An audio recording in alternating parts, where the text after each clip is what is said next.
National VIPs, President and Commander-in-Chief of AFP, Hayes Rodrigo Roa Duterte, Secretary of National Defense, Honorable Delphin Negrilio Lorenzana.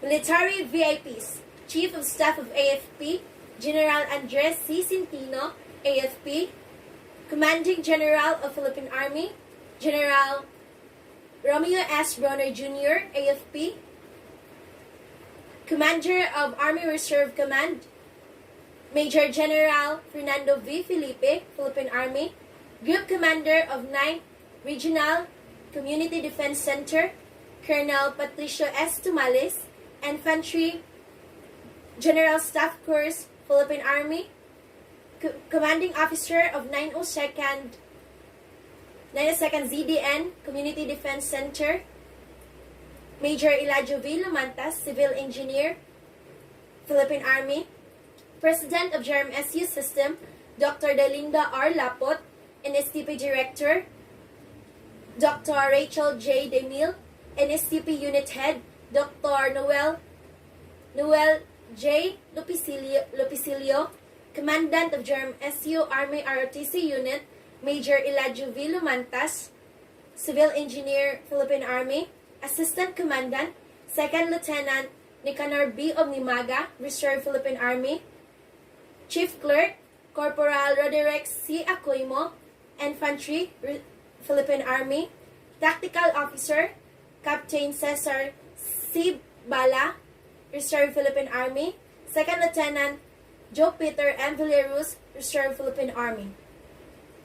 Senior Tactical NCO Reservist, Admin NCO, Sergeant Journal R. Lapot, Reserve Philippine Army, Tactical NCO Reservist, Private First Class John Ray A. Maglasang, Infantry, Philippine Army, Staff Sergeant Gerald Rich H. Suto, Reserve Philippine Army, Staff Sergeant Michael Ray Alvin S. Bureros, Reserve PA, Sergeant Nancy E. Aranjes, Reserve PA, Sergeant Maynard C. Comisilia, Reserve PA, Private Rodel G. Patangan, Reserve PA, Private Richie A. De La Rosa, Reserve PA, Private Charlene E. Tagapan, Reserve PA. Graduates of Military Assistant, GMA, Private Adams N. Sumalpong, Reserve PA, Private Nilo B. Lagradilla, Reserve PA, Private Jefferson Paglinawan, Reserve PA, Private Rico Jack J. Tawataw, Reserve PA, Private Glenmar G. Ulinan, Reserve PA, Private Shahara May M. Jolene, Reserve PA, Private Gisrel M. Pasculado, Reserve PA, Private Vincent Jobili G. Cadano, Reserve PA, Private Ray R. Dayaw, Reserve PA, Private John Ray P. Valladares, Reserve PA, Private Joven E. Scala, Reserve PA, Private John Fritz C. Cuenca, Reserve PA, Private John Paul P. Yorong, Reserve PA, Private Michelle B. Andicoy, Reserve PA, Private Vance Alester L. Pagasian, Reserve PA, Private Mark Hel S. Lagamon, Reserve PA, Private Glacial Faith D. Carino, Reserve PA, Private Glyza Claire C. Canoog, Reserve PA, Private Jezalyn Ilopre, Reserve PA, Private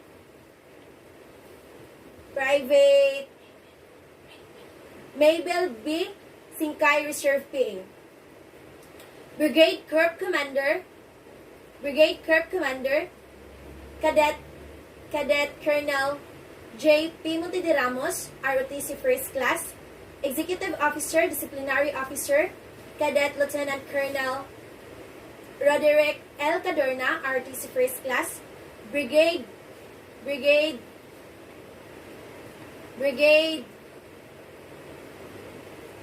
S1 Adjutant Officer, Cadet Lieutenant Colonel Bless T. Manlupig, ROTC First Class, Brigade S2 Intelligence Officer, Cadet Lieutenant Colonel Rone V. Bailon, ROTC First Class, Brigade S3 Operation Officer, Cadet Lieutenant Colonel Ramel P. Samson, ROTC First Class, Brigade S4 Logistic Officer, Cadet Lieutenant Colonel Shalame P. Azores, ROTC First Class, Brigade S7 Liaison Officer, Cadet Lieutenant Colonel Jamaica S. Lagudas, ROTC First Class. 1st Battalion Commander, Cadet Lieutenant Colonel Jomarit T. Usabel, ROTC First Class. 2nd Battalion Commander, Cadet Lieutenant Colonel Jefferson C. Ferregora. 1st Battalion Executive Officer Disciplinary, Cadet Major John Mark T. Clemenya, ROTC First Class. Battalion S1 Adjutant, Cadet Major Kathleen Rose E. Apau, ROTC First Class.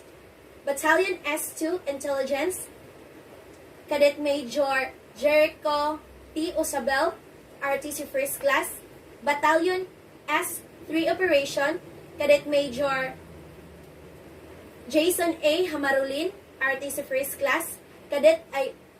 Battalion S4 Logistic, Cadet Major Maria Alona Jane B. Alfon, ROTC First Class. Battalion S7 Liaison, Cadet Major Chinley R. Selva, ROTC First Class. 2nd Battalion Executive Officer Disciplinary, Cadet Major Brian P. Banuelos, ROTC First Class.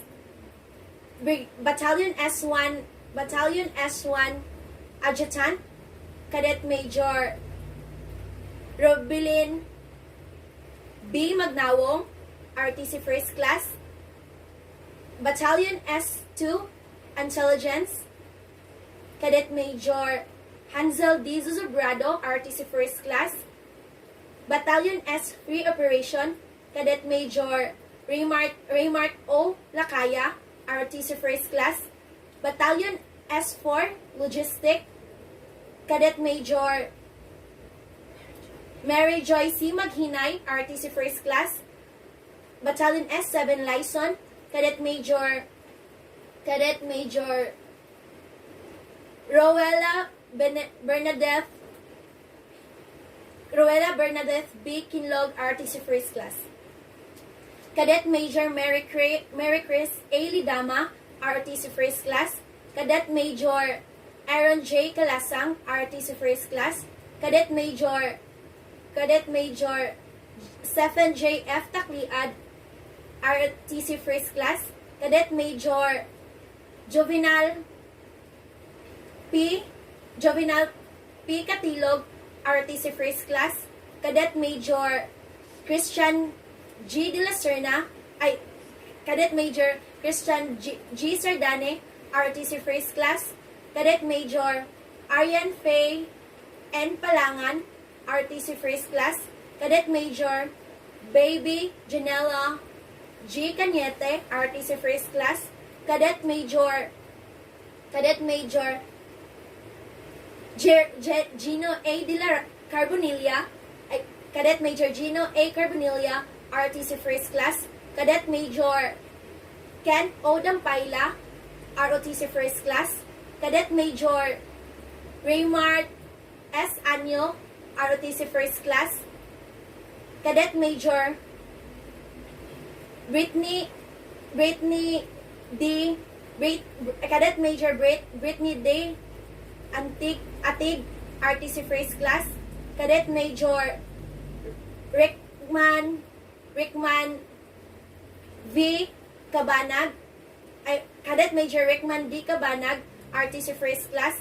Cadet Major Mark Jean L. Cadet Major Mark Jean L. Proceso, RTC First Class. Cadet Captain Lester V. Cadet Captain Lester V. D. Ikaw, Cadet Captain Raymart S. Zamoras, RTC Second Class. Cadet Captain Joseph B. Miral, RTC Second Class. Cadet Captain Erwin T. Palomares, RTC Second Class. Cadet Captain Aurelio L. Flores, RTC Second Class. Cadet Captain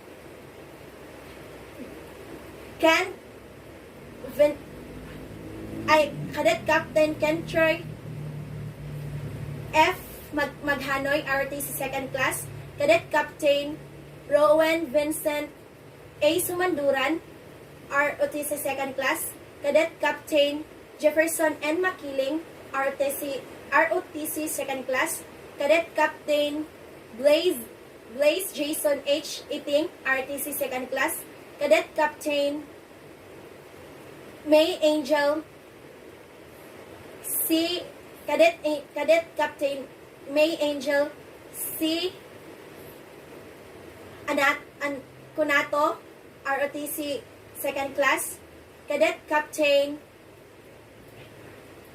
Raymar B. Bemos, RTC Second Class. Cadet Captain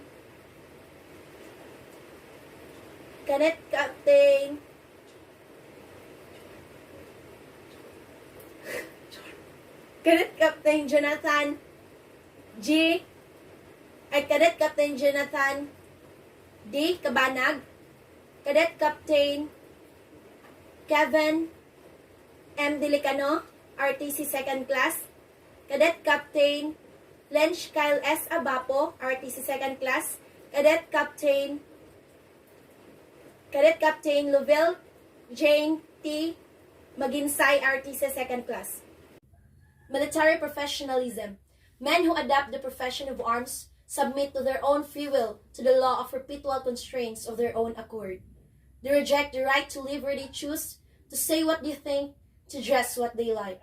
From the moment they become soldier, it needs but an order to settle them in this place, to move them to that, to separate from their families and dislocate from their normal lives. In the world of command, they must rise, march, run, endure bad weather, and go out without sleep or food. Be isolated in some distant post, work until they drop. They have ceased to be the master of their own fate. If they drop on their tracks, their ashes shall be scattered in the four winds. That is all part and parcel of their job. Pledge of loyalty. If you work for a man, in heaven's name, work for him.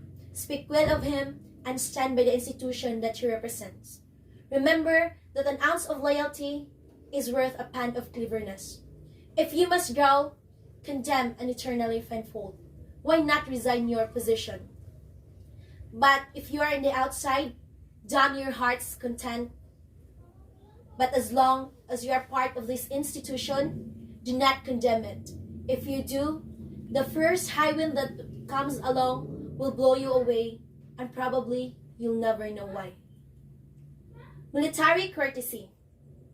It is an act of politeness, civility, and respect that personnel in the military organization accord to one another. Military discipline. It is a state of orders and obedience existing in a command. Military leadership. It is a process of influencing men in such a manner as to accomplish the mission. Military secrecy. What you see, what you hear, when you live it here. Salute. It is the highest form of courtesy. 11. General orders. To take this post on all government property in view. To walk my post in a military manner, always keeping on alert and observing everything that takes place within sight and hearing. To report all violation of orders I am instructed to enforce. To repeat all calls from posts more distant from the guardhouse than my own. To quit my post only when properly relieved. To receive, obey, and pass on the sentinels who relieves me orders from the commanding officer, officer of the day, and non-commissioned officer of the guard only. To talk to no one except in line of duty. To give the alarm in case of fire or disorder. To call the commander of the guard in any case not covered by instruction. To salute all officers, colors, and standard not case. To be especially watchful at night and during the time of challenging, and to challenge all people on or near my post, and to allow no one to pass without proper authority.